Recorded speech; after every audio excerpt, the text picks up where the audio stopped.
ആവോ എന്റെ അമ്മോ.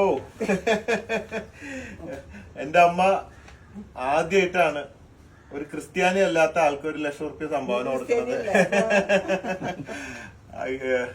കാലം പലതും മാറ്റി മറിക്കും. എനിക്ക് പറയാനുള്ളത് എന്റെ മുദ്രാവാക്യം എനിക്ക് സന്തോഷമായി. Conquer the world with love, സ്നേഹം കൊണ്ട് ലോകം കീഴടക്കാന്നുള്ള, ജാതി മതങ്ങൾക്കൊക്കെ അതീതമായി ചിന്തിക്കുക എന്നുള്ളത് വലിയൊരു കാര്യമാണ്. ഞാൻ വിചാരിച്ചേ ഈ യാത്രയുടെ അമ്മ വിളിച്ചപ്പോ ചീത്ത പറയാനായിരിക്കും. കാരണം നേരത്തെ പറഞ്ഞ ഈ വെയിലത്ത് നീ ഇങ്ങനെ തെണ്ടി നടന്ന് തിരുവനന്തപുരത്ത് നിന്ന് കാസർഗോഡ് എത്തുമ്പോൾ നീ ചാവൂ, നിന്നെ രക്ഷിക്കാൻ വേറെ യാത്ര വെക്കേണ്ടി വരും എന്നൊക്കെ പറഞ്ഞിട്ട് വെച്ചായിരുന്നു.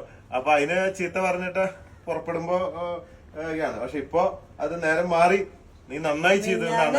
ആദ്യം പോവരുതെന്ന് പറഞ്ഞു. നീ മിന്നാന്ന് പറഞ്ഞേ, ഞാൻ മിന്നാന്ന് 2 മണിക്ക് കരഞ്ഞു പ്രാർത്ഥിക്കായിരുന്നു. ഒന്ന്, ഇനി ഈ കാശ് കിട്ടിയോ നിങ്ങൾ ഇങ്ങോട്ട് ഇറങ്ങിയാ മതി, കാശ് തരാം. ഒരു പറയും പണിക്കാരെ ചേച്ചിയുടെ കയ്യിൽ 10 രൂപ കിട്ടിയാ മതി, അന്ന് ഞങ്ങക്ക് മുട്ടില്ലാന്ന്. അപ്പൊ ഇത് കിട്ടി. അല്ല, ഇത് നിങ്ങള് അനുഭവത്തില് കാണാം. എന്തായാലും ഇത് ഭയങ്കര ഒരു അനുഭവമാണ്. ഓക്കെ, ഒരു മോഡ് കണ്ടുപറ്റില്ല.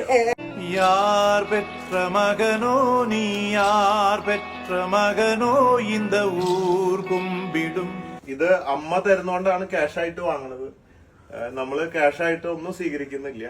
ആദ്യത്തെ ദിവസം തിരുവനന്തപുരത്ത് മാത്രമാണ് ക്യാഷായിട്ട് സ്വീകരിച്ചു തുടങ്ങിയത്. പക്ഷെ ബോച്ചെ ഫാൻസ് എന്ന് പറഞ്ഞ കുറെ ഡ്യൂപ്ലിക്കേറ്റ് ഫാൻസ് പല സ്ഥലത്തും ബക്കറ്റ് പിരിവ് നടത്തി കാശ് അടിച്ചു മാറ്റണമെന്നുള്ള വിവരം കിട്ടിയതുകൊണ്ട് ഞങ്ങൾ ആ ദിവസം തന്നെ ആ പിരിവ് നിർത്തി.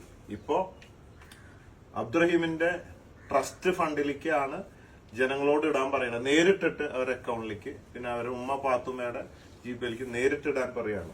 ഇതിപ്പോ സ്വന്തം വീട്ടിലായതുകൊണ്ട് ക്യാഷ് ആയിട്ട് വാങ്ങുക. അപ്പൊ okay dear, thank you very much.